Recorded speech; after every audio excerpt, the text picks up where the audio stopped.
Hey folks, this is Ethan at Maine Sport Outfitters Programs and Rentals, and we're just kind of here to demonstrate how to use our Jetboil kit that will be included in our backpacking 1 and 2 person kits, so that you can get out there and use it effectively and safely so that you know what you're doing.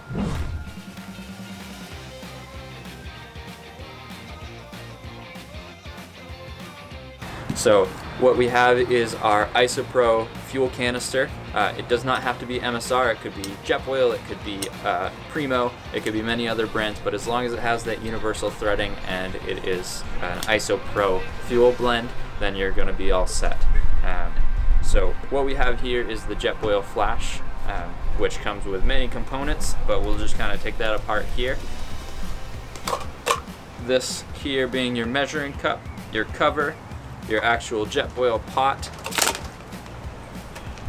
the Jetboil heating element, and the can stabilizer. So how you would effectively use this is make sure that you are on a flat level area for your cook site, which is hopefully about 100 feet from your tent, just for animal influence. And you'll take your heating element as well as your can stabilizer to make sure that while you might be on level ground, it makes it a whole lot easier for boiling water not to go tipping everywhere. Your heating element comes apart here, attaches right to the top of your fuel canister. You'll hear a slight hissing, and that is the fuel actually being released.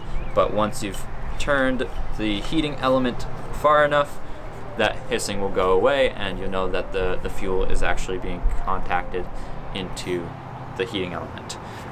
So Jetboil encourages you to light your fire before you attach your pot and pan.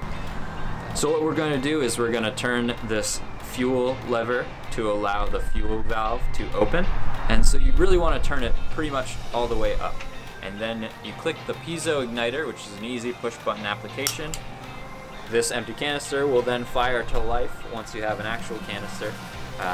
And then you can take your pot integrated system and add in whatever amount of water or other kind of food that you need to boil or cook, and then you can attach it right to the system. So there are a couple indented spots that slide right on. Make sure that you're not actually grabbing the top end of your heating element, as you'll burn yourself, but grab low near the fuel canister and you can turn that pot right onto the heating element. Place on the cover and you'll be cooking with gas. Thanks for watching. For all your adventure needs, visit mainsport.com or visit us in store at Maine Sport Outfitters.